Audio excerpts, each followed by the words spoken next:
You are listening to Digital Watches Are a Pretty Neat Idea. I am Wabagger, the infinitely prolonged. I've stopped by to say,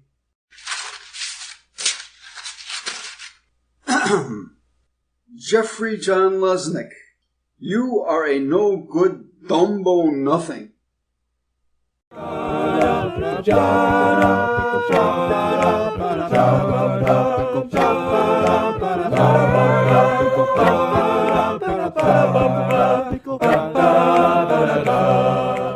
Hi there, and welcome to Digital Watches Are a Pretty Neat Idea.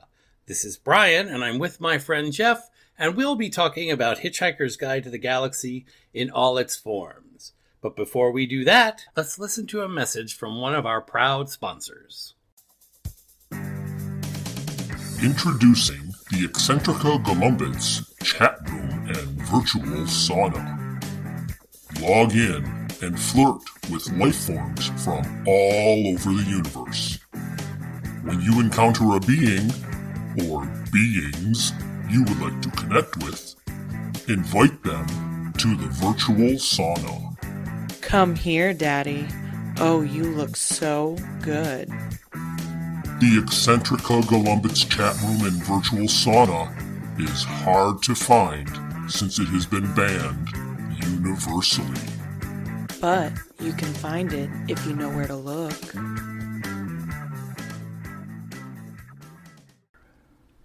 Hey Brian, how you doing today?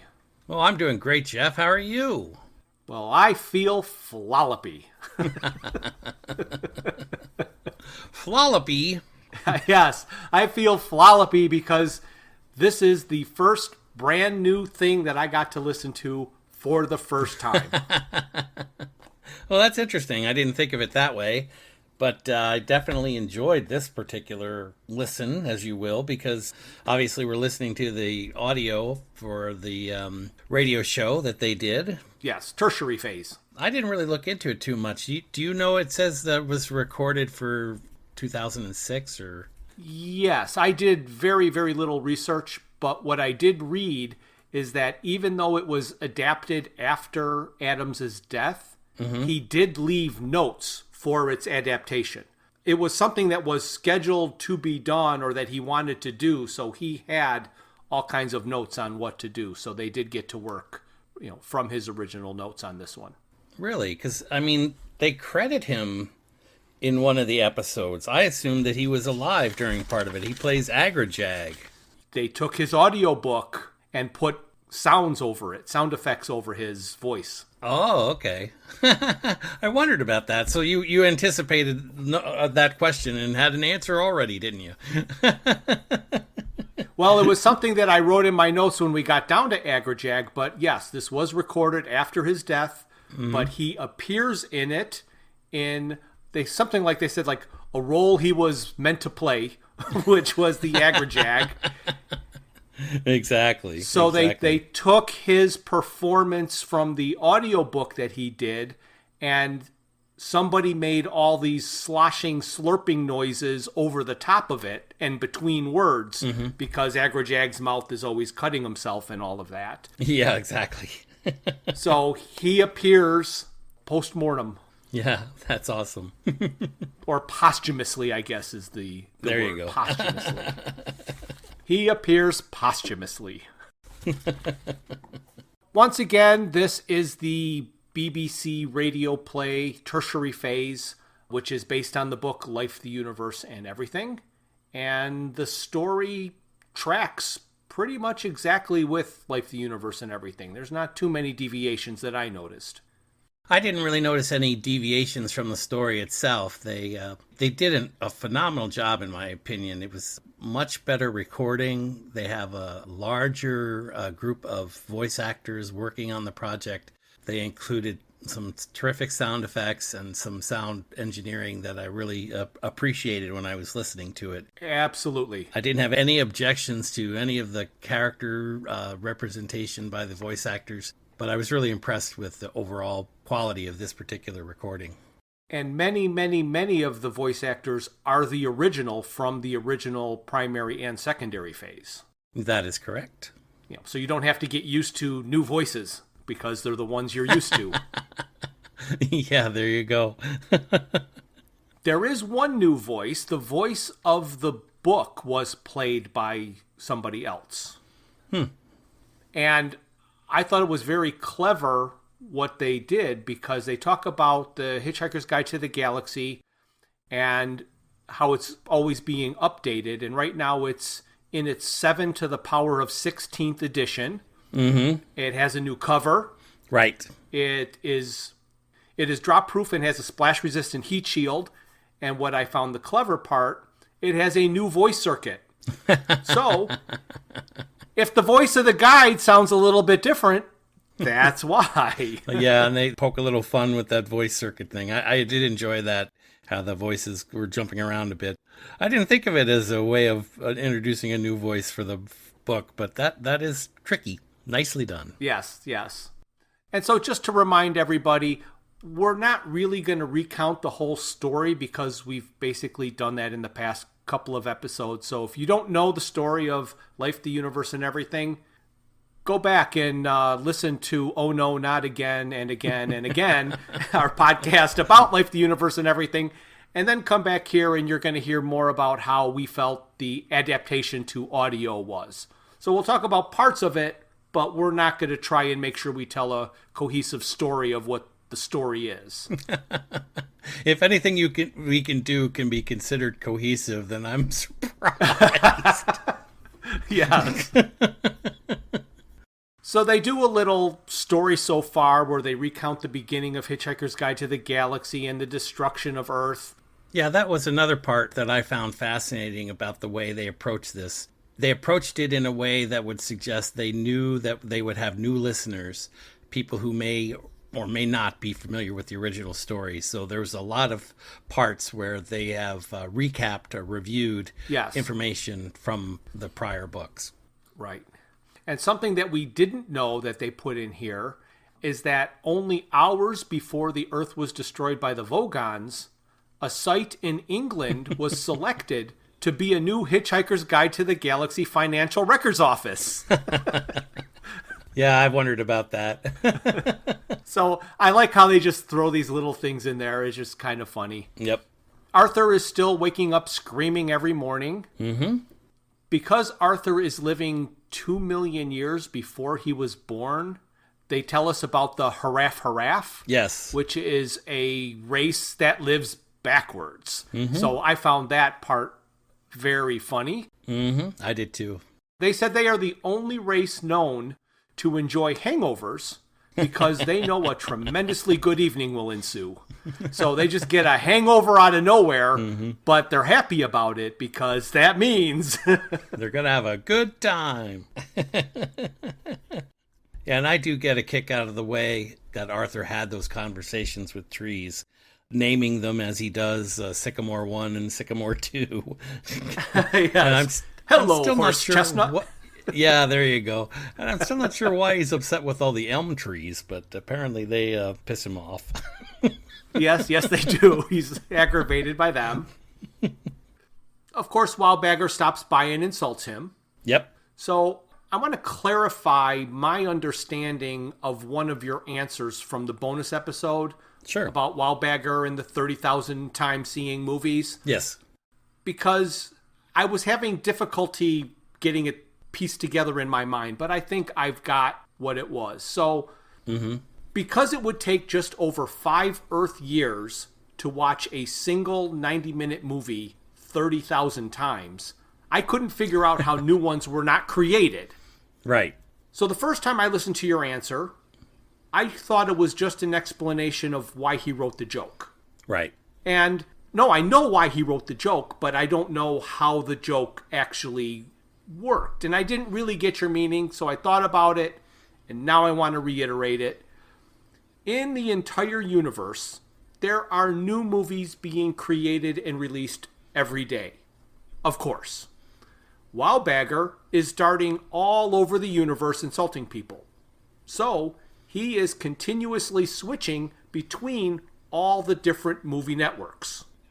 It just so happens that every time he switches from one network to another, they are coincidentally, or dare I say, very improbably, showing the same movies he has already seen in the previous sector's networks. So it's not that there aren't any new movies or that these movie stations aren't playing different movies. It's just that everywhere he goes, it just so happens those are the movies that they're playing. Well, yeah, certainly that's an excellent explanation.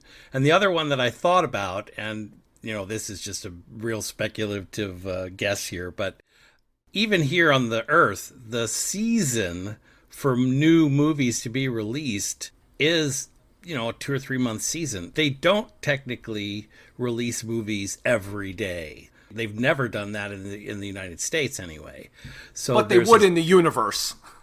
Well, that's assuming that they haven't picked up on a seasonal concept for the universe, and that's a reasonable request, or reasonable suggestion, I would say. But, it all goes back to that same thing. Even when back in the 80s, when we first got all these streaming, well, we didn't call them streaming services back then, but we got all these services, they just showed the same thing over and over and over and over and over again. Yes. And the other thing I was thinking about is, like, when he leaves Arthur and he's talking to his computer, that is Wowbanger, he says, how long will it take to get to the next victim, if you will? Right. And he's told that it'd be about 3 weeks. Right. And, oh my gosh, 3 weeks of time is a lot of time. But that's all he has. Right, exactly. That's all he has to do is watch movies, Oh, we were talking about Arthur and his conversations with trees, and I just thought it was funny when Wowbanger's ship shows up. He's talking to a tree next to him, and he's saying, "Oh, I can leave the planet. I'm sorry you can't come with me, but your roots are here." Yeah, that's right. Yeah. I thought maybe that would be too close to a pun for you, so I wasn't sure if you'd get that one. Well, it was so close to a pun, it was touching right up against it. And then he apologizes because he thinks he's insulted the tree. Yeah. So, just like in the book, Ford shows up after 4 years, and he tells Arthur about Eddies in the space-time continuum. And, to my delight, not once did Arthur ever ask who Eddie was. He always made comments like, "Oh, is he?" or "What's he doing there?" But he never said, "Who's Eddie?" Yeah, I figured that you would be happier with this rendition. And it does make sense. But, the other thing I was thinking about in defense of Arthur was I kind of went back and reviewed my notes. Arthur has very little interaction with the actual shipboard computer. He may be in the room on a couple of occasions, but he doesn't actually speak to the shipboard computer itself. He speaks to the other people in the room. Yes. Where we hear Eddie, it's Zaphod or Trillian or Ford talking to the computer.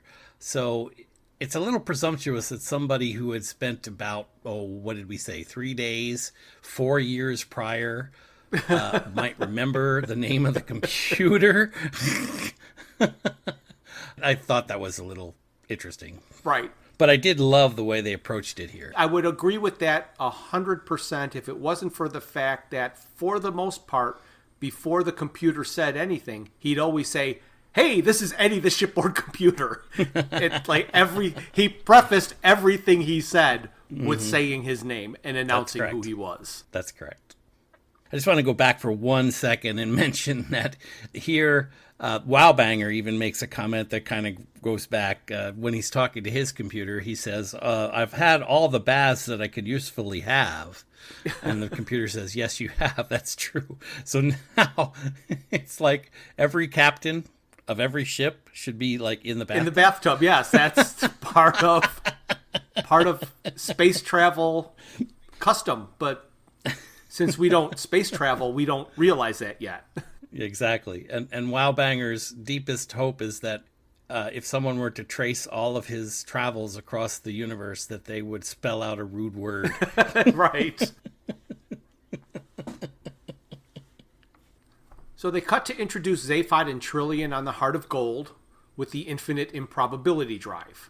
And their relationship is struggling. What I found interesting here is that Trillian is trying to get Zaphod out of his funk by telling him to travel and go somewhere. See the universe. Mm-hmm. In the movie, Arthur's inability to up and go with her was the reason she went off with Zaphod. Mm-hmm. So now it has come full circle, and Zaphod is now the one who won't get up and go. So here they need to do a slight diversion from the book to retcon what happened in the Secondary Phase radio series that had parts very different from Restaurant at the End of the Universe. So I kind of found that was funny, how Trillian just in her tirade rant goes off and says everything that Zaphod did was a psychotic break or something like that. Right. It was a hallucination. Yeah. So all of Secondary Phase was just a hallucination. Mm-hmm. I did think that was interesting. And here in this radio program, they actually refer to the Heart of Gold as a luxury cruiser. Oh. Never thought about it until they mentioned it. Yeah, but that kind of what would it be? And then after his spat with Trillian, Zaphod wonders what happened to Marvin. And so they cut to Marvin to tell his story. When we talked about the book, we mentioned ratchet screwdrivers that grew on trees like fruit, but we did not talk about the life cycle of the screwdrivers. No, we didn't. No, they retold the story here, and since I really got a kick out of it, I wanted to mention it here. Did you write down the life cycle of the screwdriver? I did not. Okay, so once picked, it needs a dark, dusty drawer in which it can lie undisturbed for years.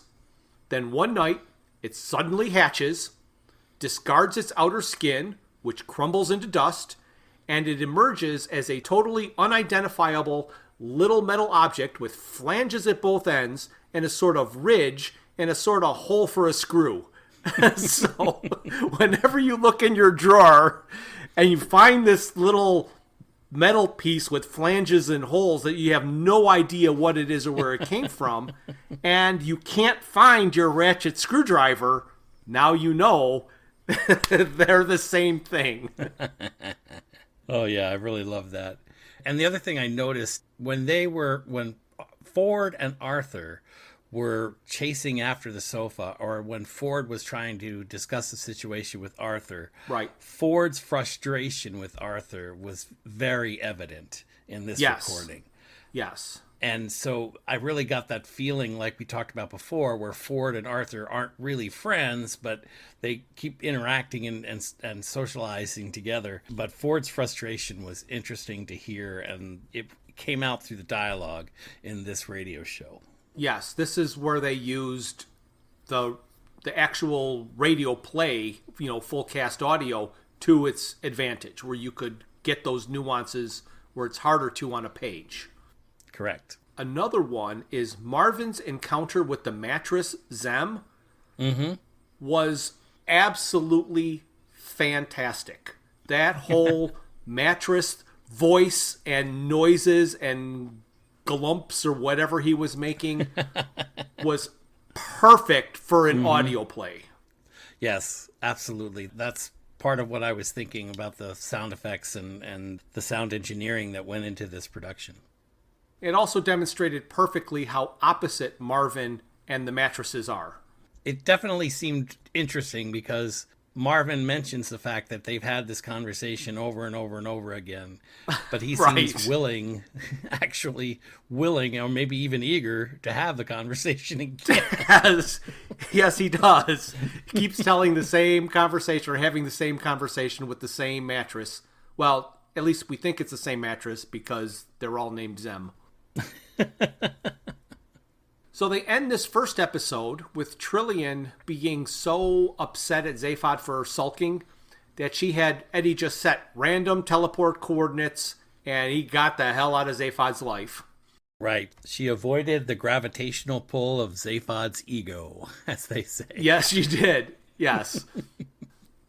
And then, for some unknown reason, because I guess they had a couple of minutes to kill, Zaphod, not knowing that she left, was still talking to her. And Ford's theory about humans and why they are constantly stating the obvious went through his head. So he retold this entire thing about humans, and if their mouths don't stop, their brains start working and that kind of thing, which I was like, why are you retelling this? This was in primary phase. We all know this story. Exactly. But he's actually having a conversation between his own two heads. I mean, they're having a conversation with each other. They do that a couple of times, and it's pretty good because the voices are slightly different. Mm-hmm. The other thing that I loved about this is at the end, when they're talking about this particular episode coming to an end, they mention that to tune into the bipodal part of the tertiary phase. Right. Meaning the second. And they also mentioned, just like you said, that the mattresses are the only known species that require regular following. And that brings us to episode 2. Mm-hmm. And like most of these episodes, they start with some sort of a recap. And this time they did the circumstances pertaining to the destruction of Earth and how Arthur was saved. And then they do a little part about the troubles with time travel and the campaign for real time. And there's a little addition here that I really liked. The guide talked about the Cathedral of Calusum and how it ended up never being built, just like in the book. And it also mentions that picture postcards became immensely valuable, like they did in the book. Mm-hmm. But here they said they're blank.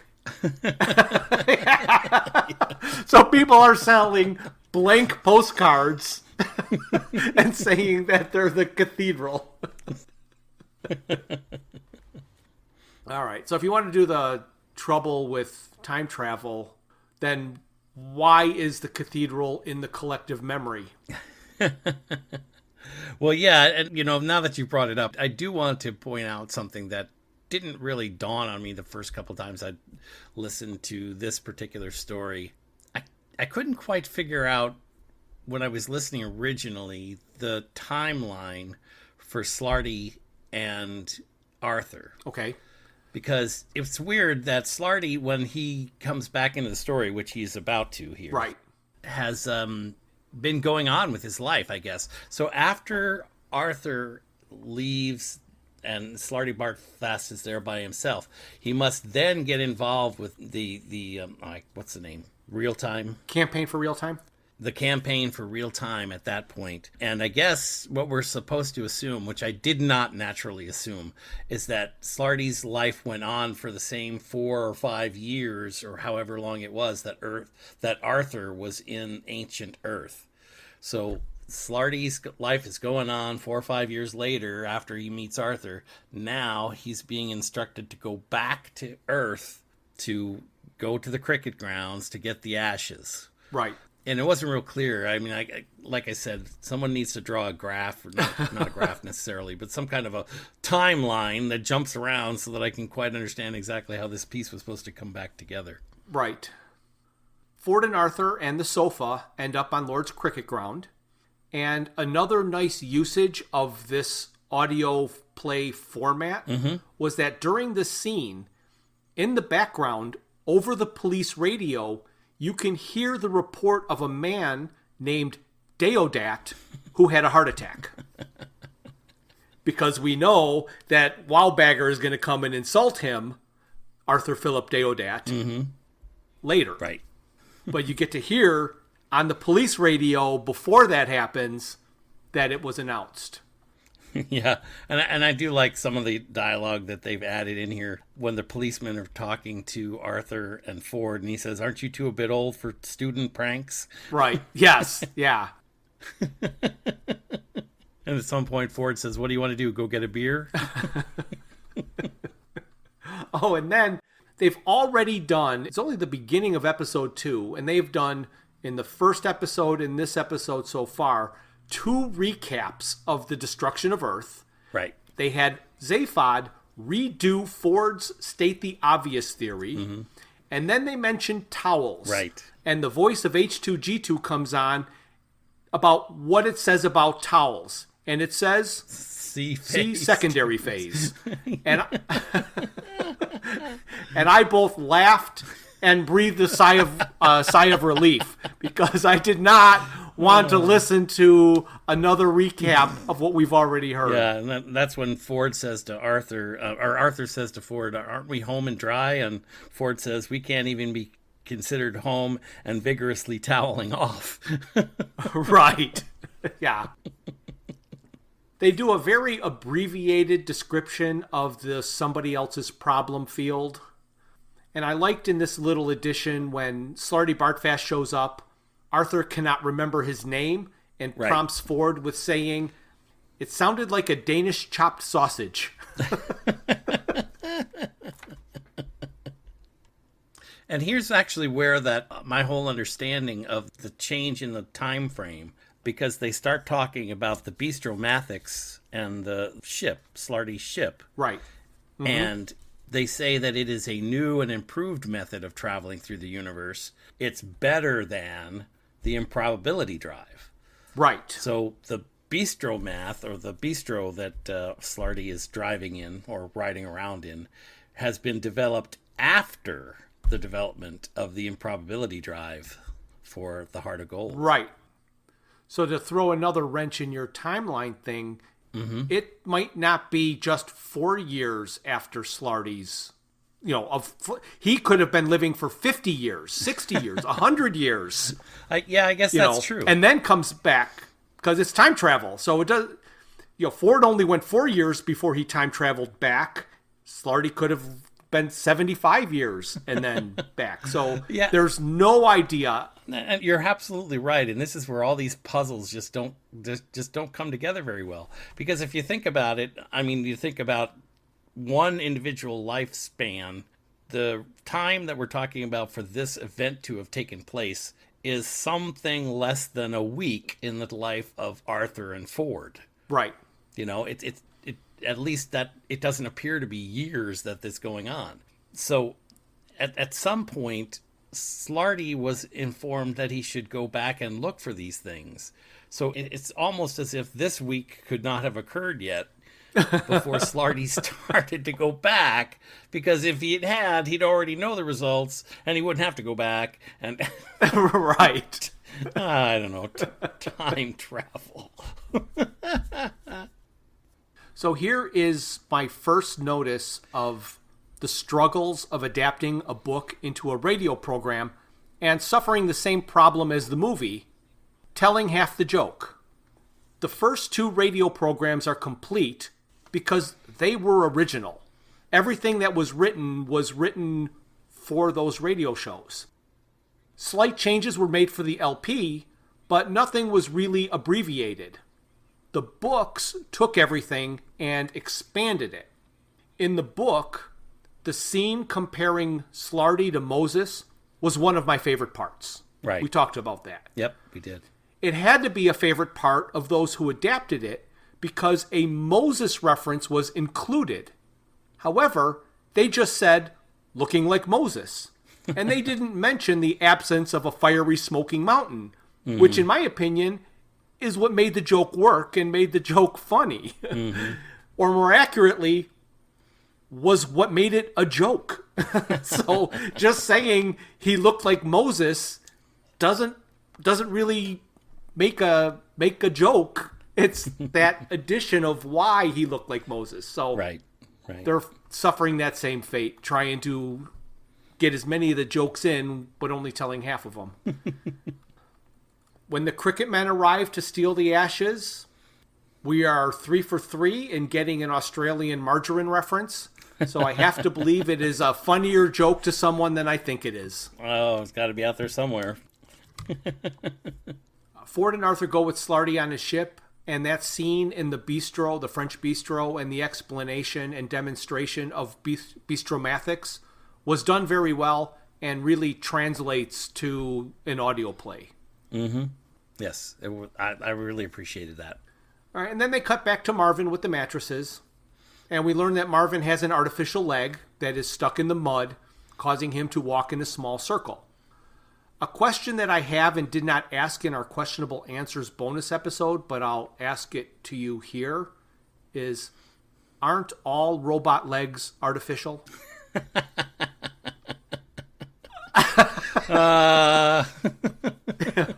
If they would have said peg leg. You're right. It probably would have been more accurate to say not his original artificial leg. Or a peg leg rather than the articulated leg, but a robot leg is an artificial leg. And I'm wondering if that is really the joke that went over my head like all these times of reading it. No, I think it was... I love the way it comes out there. Makes me think that they thought peg leg would be too derogatory, so they didn't want to use that reference. They don't want to insult the peg-legged, you know? No, they don't. No, they don't. We also hear the story of Marvin at the bridge opening and are reminded of his destructive properties when he is interfaced with other computers. And then he's taken away by 11 robots. Right. And they do reference here, which I thought was interesting, is they do reference that Marvin became a celebrity because of his wild escape. And they reference basically that he somehow escaped from the ship that was plunging into the sun. Yes. But and he's a bit melted. Right. They didn't tell the story, but they said that he escaped. So I thought that was interesting. It's one of those things, like you said, that they were able to wrap up and bring around so that he was available for this story. Right. So we get to episode 3, and they spend a good part of this episode in the room of informational illusions on the Beastromathic ship. And we get to learn about the poet Lalafa and the history of cricket and the Cricket War. The danger of doing the radio drama is that in the book, he went on and on about the musicians of cricket and the songs that are so absolutely pure and beautiful that if they were written by Paul McCartney, he would rule the world. So here, they're trying to perform some of the songs, and it was nice, but I didn't fall on the floor and weep. Oh, yeah. Do you do that often when you hear McCartney songs? Well, no. This was supposed to be better than McCartney.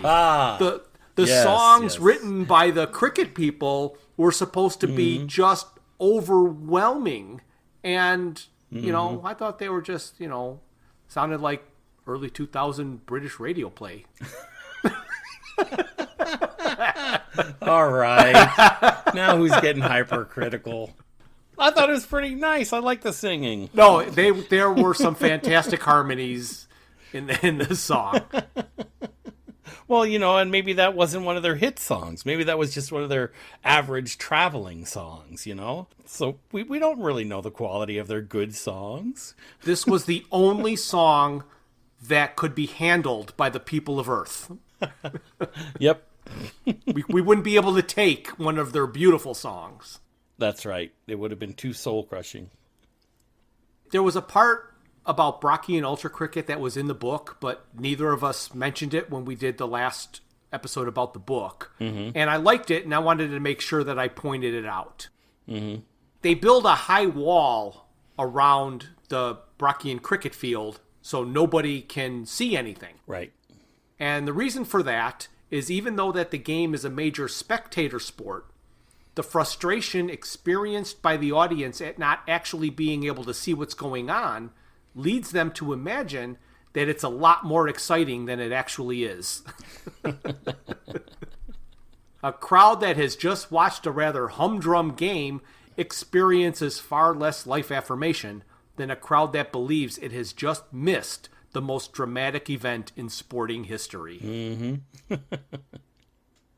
So even though they are very similar, there is a storyline difference between the radio shows and the books. And they did some retconning when Trillian was talking to Zaphod, but they really need to keep them straight.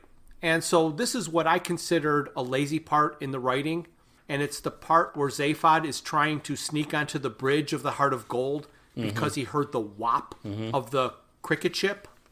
In the Christmas episode of the radio show, episode 7, when Zaphod is hijacking the Arturan megafreighter, he does the joke where he says, I want you to imagine that I have an extremely powerful kilozap blaster in my hand. Right. And that joke doesn't make it into the book, Restaurant at the End of the Universe. So, like we have beaten to death, Adams does not let a good idea go to waste. Mm-hmm. So he put the joke in Life, the Universe, and Everything. So when you're reading the books and you get to Life, the Universe, and Everything, this joke is the first time you've heard the joke. If you've not listened to any of the radio series, you haven't heard it. This is the first. But even though you're doing this radio play about Life, the Universe, and Everything, we've already heard this joke. Right. Because it was in the beginning of Secondary Phase. So you don't need to put it in there. You could have put something else in that spot. And so to me, that was just lazy. I don't know if you thought about it, but doing a duplicate joke just doesn't make any sense when they cut so much other stuff out. What's the person's name that they talk about after they talk about the Brachyan ultra cricket? I mean, you probably didn't make a note of this. I did not. Oh gosh, I wish I had written more than I did, but I wrote down when he makes a comment about the gentleman's name. Arthur says, "How do you think he spells that?" Oh yeah, because and Ford says, "Big 10, little 8." Right? Yeah, I don't remember who he was, but yeah, his name was like a number, like with a power, and yeah. Yep. I thought that was pretty funny. There were a couple things in here about when they were interacting with the Bistromathics people, the fake waiter and stuff. Right. I just got a big kick out of. At one point, Ford gets frustrated and says, "Oh, Dingo's kidneys," and the waiter says, "Oh, Dingo's kidneys, you want them?" It's an expression. And then Ford is complaining. He said that the waiter was getting very upset, and Slarty says to him, "Was he surly or obsequious?" And Ford said, "Both." And then Slarty says, "Oh, great, that means the Bistromathics are working." Yeah. I did think that was funny. And then, of course, here, in addition, is where we have Slarty making the comment that Eddie's in the space-time continuum, and Arthur says, "Still?" Still, yeah, exactly. No, who's Eddie? Mm-hmm. But they did, I don't know if you noticed, well, you probably did notice that here they added the information that we talked about that was not in the audio version of the book when we read the book. Okay. Where Slarty talks about his retirement plans. Right. He says, and this is even added in addition to what they said in the actual book. But here, Slarty says, "I had hoped for an easy retirement. I'd planned to learn the octavental hebiophone, right. A pleasantly futile task because I don't have the correct number of mouths." Right. Does Zaphod? And then, of course, he goes, yeah. And he goes on to talk about how he wanted to write a book about fjords to set the record wrong. Right. Then I did get a kick out of the scene, and this isn't in the book either, where they talk about the teleporters being in the bathroom. Right. And Arthur makes a joke that there's no paper. Yes. Toilet paper, that is. And Slarty has to remind him he's in a teleport device, not a bathroom. And Arthur also makes the comment that he has never successfully teleported anywhere. Right, exactly. And then I love this line. So, right at the end of this episode, Arthur is teleported into the cave. Right. And obviously he doesn't know where he is, and then he starts seeing the neon letters. Right. And at one point he looks up and says, 3 dots. There's a name for that. And of course the name for that is actually ellipses. Okay. But he says, there's a name for that. Irritating.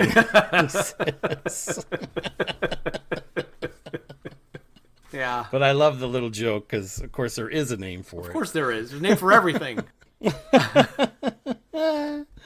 And this is where they mention that Adams is being used as Agrajag's voice. Yes, they put in there.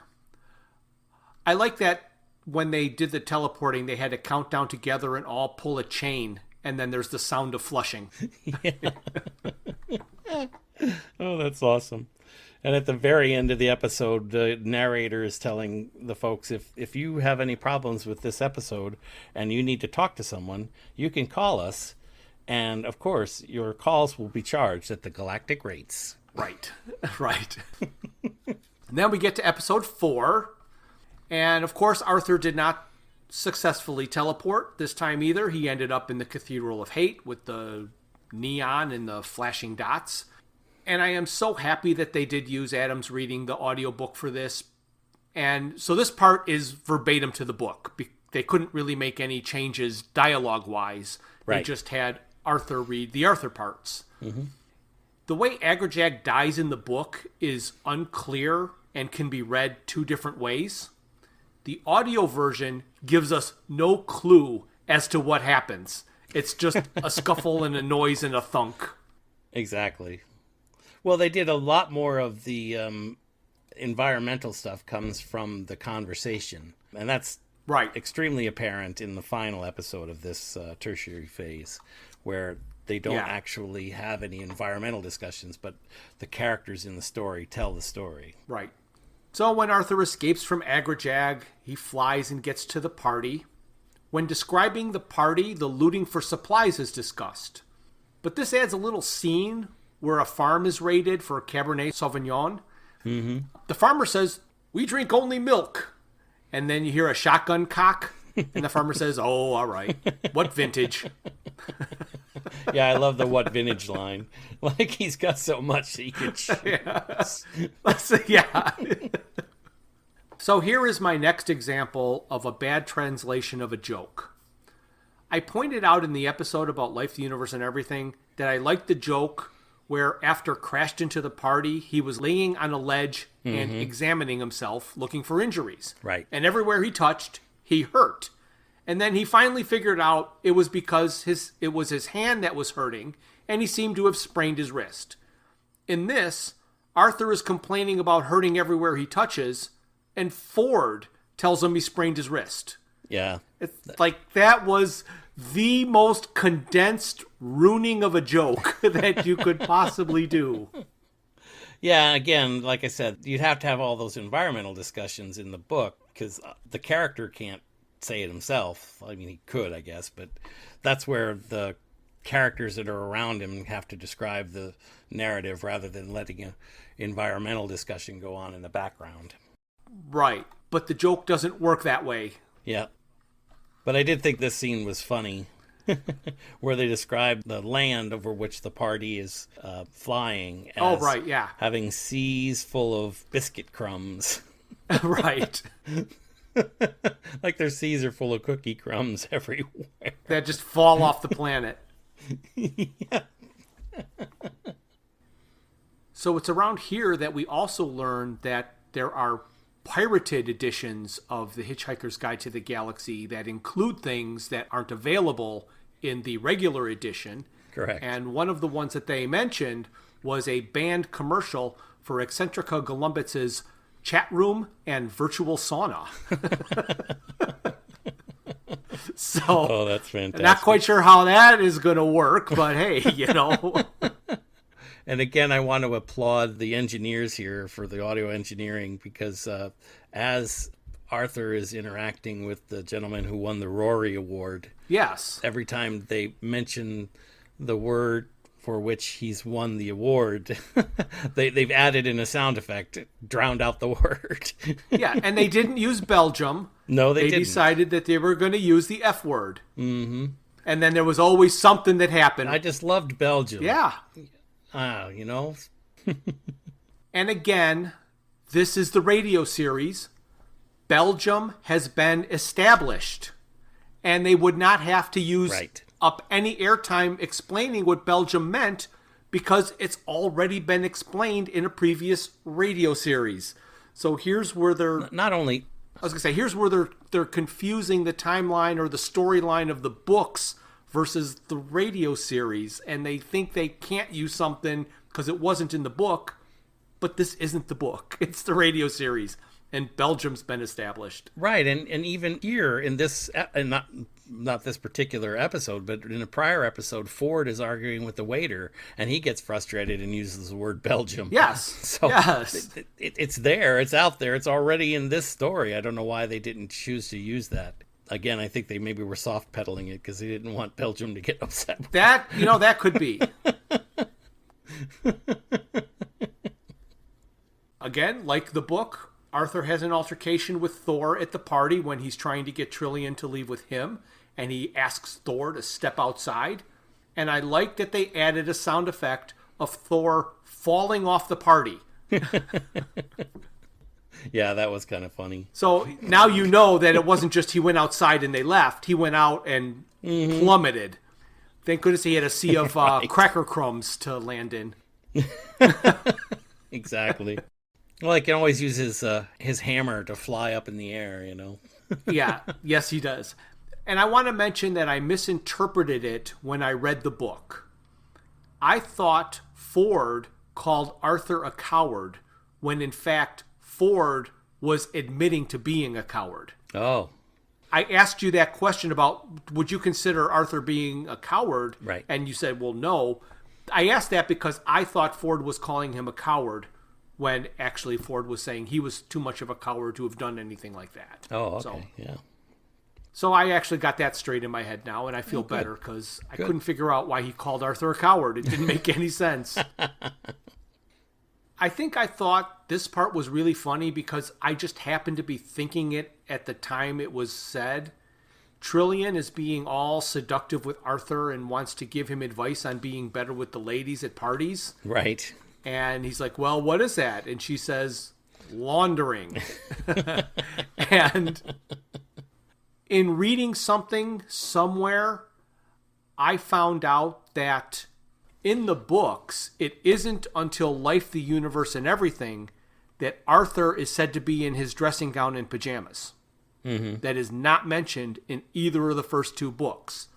They used it in the TV show because they thought it would play well. Mm-hmm. But nowhere in the books does it say he's in his pajamas. No. Until this book. I didn't really think about that because, he wakes up. I mean, at the very beginning of the book, he's waking up and getting out of bed, and brushing his teeth. So yes, well, that's what everybody. I think they said something like that didn't dawn on Adams when he was writing this of what he'd be wearing. Right. Exactly. They just wrote the TV show, and he's like, why is he in his pajamas? Like, well, he just got out of bed. Of course, if it had been my life, it would have been an R-rated scene. Yeah. Yes. Insert graphic image here. There we go. More graphic images. Nobody wants to see that. No, nobody does. And this is actually the second time maybe the third time they've talked about laundry, actually, because way back when Slarty is talking about the space-time wash, or the wash, Arthur says, what is that, a Vogon laundromat? Right. So it's used more than once about laundry, which I think is funny. So we're coming up at the end of episode 4, beginning of episode 5, and Ford can't find his potato crisps. And I liked that they added the special effects sound of Trillian eating potato crisps while the guide is talking, or the room of informational illusions is talking. Mm-hmm. And then in part 5, they continued the sound effects of her eating the potato crisps over the room of informational illusions, talking about the description of Silastic armor fiends of Striderax and why you cannot solve problems just with potatoes. Right. Which is what she's doing. She's stress-eating potato chips to solve her problem while they're talking about solving problems with potatoes. Mm-hmm. Yes, don't we all do that, right? Yes. After Trillian finished with her research in the Room of Informational Illusions, and in this, she also used the guide. Right. She told Arthur that if the robots were never in the slow time envelope, they would have the technology Cricket had 10 billion years ago. Correct. Okay? So they're like, okay, if these are the Cricket ships from back then, they've got 10 million year old technology. Mm-hmm. Then she asked what the technology would be like now on cricket, since they have had 10 billion years to develop it. It sounds like she didn't realize that to them it's only been 5 years. You're right. It does sound that way. Mm-hmm. So I got confused on that. It's like, how did you just watch this thing about cricket in the slow time envelope and not realize that it's only been 5 years for them, not Right. 10 billion? Right. And then I like how they kind of made fun of themselves here. Right after they did a sound effect of the robots unlocking the lock of the wicket key, It was kind of a thunk. It said that later editions of the guide include some sound effects to illustrate its more obscure entries. And some of their efforts might have benefited from his team going that extra light year, banging a Megadodo publication souvenir coffee mug on the editor-in-chief's office minibar scarcely cuts the mustard. Mm. And I do love the fact that it's the Philadelphia Soundscapes. Yes. As is listed as, it's not quite Philadelphia. Philadelphia. Yeah, exactly. Yeah, not quite Philadelphia, but it's almost there. Yep. And I swore that when I started this podcast, even though I had everything available in audio, that I was not going to use any sound bites or clips. Okay. However, I felt that this had to be heard to be appreciated. So they mentioned the guide now uses that company, Philadelphia Soundscapers, for their sound effects. And they are most famous for their 783,000 bespoke varieties of silence. So I'm going to play two of them they used here. This one and this one. And then they played the updated entry of the unlocking of the lock that the Philadelphia Soundscapers used, and it sounded like the popping of a champagne cork. Oh, yes, followed by hundreds of thousands of people screaming. Right. But the champagne pop was pretty effective. I thought that was funny. Yes, it was. Yeah. And of course, right after that, Zaphod's ready to go, so he's trying to entice Trillian to go with him. Mm-hmm. And he suggests that if they leave, that she could have 49% of the bathrooms. Right. They are on the ship. I don't get it. I guess he needs the 1 extra % for his other head or something. I'm not sure. That might be. Or he always has to have the more. He always has to have the most. Right. It can't be 51-49. He's got to have that. Yeah, there you go. You know, somebody has to be able to make a decision, right? That's yeah, he was president. Mm-hmm. I don't even know if it's worth mentioning or not, but did you have any notes about the guns? The cost of the guns? I did not. Okay. So anyway, at this point, Arthur and Ford they have some guns that they've actually purchased from Zaphod, and they mention that Zaphod was able to sell them the guns for below cost. Right. And Arthur wonders how he could afford to do that, and Ford's response is he sells a lot of them. Yeah, so he's making it up by selling in quantity, but selling them below cost. Which I thought it was kind of silly. And they also mentioned the Jujanta sunglasses here. Yes, they do. Again, so that was kind of fun. They go down to the planet of Cricket, and they meet up with some of the people who are not as bad as they thought. And when Zaphod was examining the wreckage, his two heads were talking to each other again, asking rhetorical questions. And that was a scene that really benefited from the audio play. Mm-hmm. That scene where he was discussing the ship and how it was fake. That was really good. And the two heads talking to each other. And then he overhears that all the cricket robots are depressed and sulking. And then he hears Marvin singing. A sad little lullaby. Yes. I like to count electric sheep. Yes. How I hate the night. Oh my gosh. I love Marvin. I mean, they pull this out actually in the next episode, Marvin's line, where he says, "Don't talk to me about outputs." Yeah. Because, of course, his famous line is, "Don't talk to me about life." Right. right there at the end, I just love the little outro that they do on the audio. It says, "This episode is brought to you by the letter F, gamma, and the hexadecimal number 3 cosine D, bracket to the 9th power, 8th power, 9th power, 9th power." That's it. Right. Yeah, more number jokes. Oh, like Sesame Street. Yes. Right. So we now get to the final episode 6, and this one opens with the group in a confrontation with the people of Cricket. Zaphod meets back up with Marvin. He discovers that Marvin has been hooked up to the war computers, and that's the reason that he saved Zaphod 3 times. And while all of the Cricket robots are sulking. Marvin then helped Zaphod monitor Trillian and her meeting with the leaders, and she called them out on everything. She and Arthur go out into the dust cloud, and here we get to listen to Hektar orate how everything happened and his motivation behind it.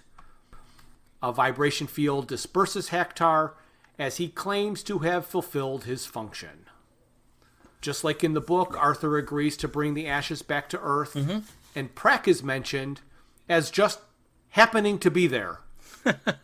Well, you know what? I thought about that too, because I wrote a note about Prak. I mean, good, because because it is a little bit puzzling. But basically, Zaphod tells the computer to add his last score to the game that he was playing, right, to the championships level score, and feed that into the improbability drive. Correct. So the ship is again moving under the improbability drive. So when Zaphod says, "I picked him up on the way here," I'm assuming that meant just like picking them up like Arthur and Ford were picked up. Yeah. The ship did it. The ship did he it. didn't do it. Right. Because it was within that improbability ratio that he could actually pick him up as he's flying back to Cricket. And it's amazing that Trillian had just heard about him on the news. Yep. More improbability. Mm-hmm. The conversation that they had with Prak was probably accurate, and they really used the audio drama to their advantage, but yes, I think it was a little bit over the top. They could have scaled it down a little. Yes, his manic laughter was rather manic. Yes, it was, and frequent, and and nonstop. Sounds like someone I know personally. Oh, gosh. They had the part about grammar being the problem with time travel left over, so they're getting near the end of the last episode, so they just had to throw it in here because they had no other place to put it. Right. Arthur tries to return the ashes, and nobody is interested.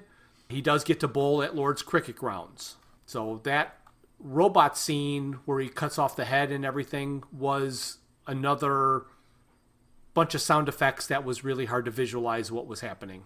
Yeah, and it was even kind of silly because at one point Arthur, I mean, we know the way they described it in the book, and that was, believable because he trips and starts flying and then grabs the bat. Right. And then whacks the head of the robot off. Well, they don't have any of the flying part in this radio show. No. Not at this moment anyway, but he literally asks the robot for the bat. The robot gives it to him, and then he hits his head off. I mean, yeah, it's it was a little goofy. So the final post-credit line of this episode is probably my favorite joke in this entire phase. Oh man, that's the last thing I wrote as notes on my page here. Well, like I said, because it was the best, and because you've been doing all of the post-credit mentionings, you can go ahead and talk about this because it was brilliant. Oh, man. Okay. Are you sure you don't want to do this one? Because I did all the others. No, go ahead. I talk too much. Anyway. So the post-credits, they say, for those time travelers who may No, you got to start with the preceding program because I don't think I wrote my notes very well. The preceding program contains violent scenes of a graphic nature, which may cause offense. Time travelers of a nervous disposition may like to consider listening to something else for the past half hour. That's perfect. I didn't write my notes that way.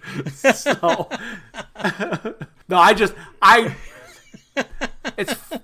don't know what it is about his writing, but you can listen to this 2 normal sentences and then start to try and transcribe it. And you're like, got to go back and listen. Oh no, he said this word. It's like all of the words he chooses are perfect, but not the words I would have chosen if I wrote it. No, I do that. Oh gosh, every time, this note writing is such a challenge with this, as you say, you say, okay, I want to write a note about that. And then you realize that halfway through your note, just like you said, I've written the wrong words. Yeah.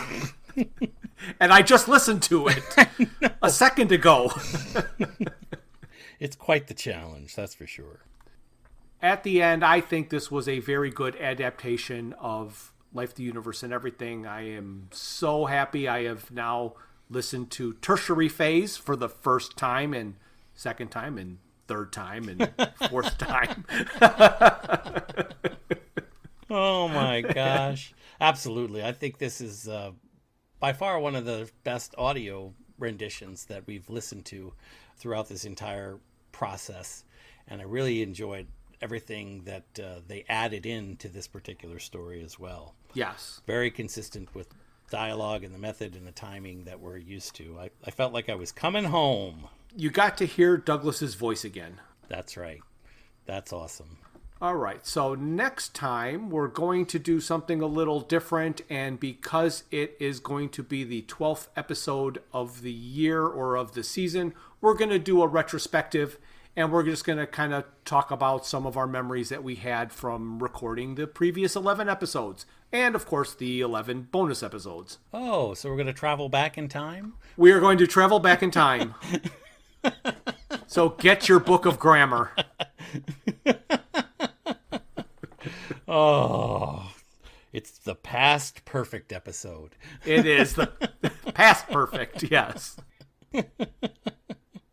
Oh, gosh. I can't wait. And then we might even give you a little preview of some of the episodes that are coming up that won't be as obvious as all of this because we're running out of books and radio shows.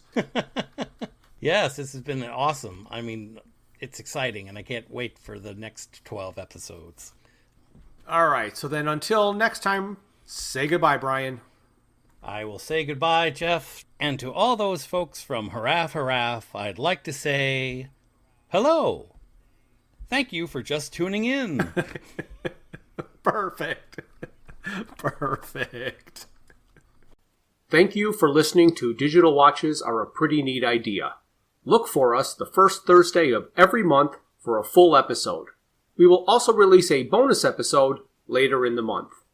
A very special thanks goes out to Luke, Max, Greg, and Tim Lesnick for arranging and performing our opening theme.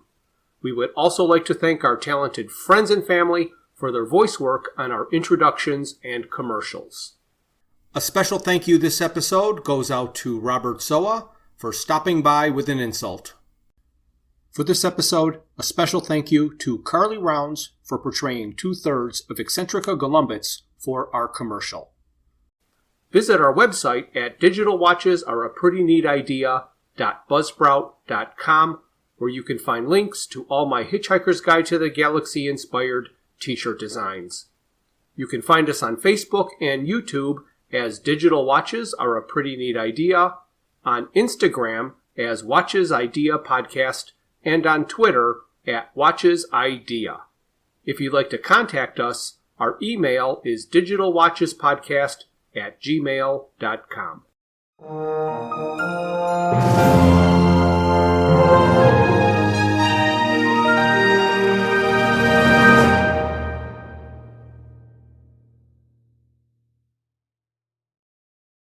This has been a Froods for Thought production.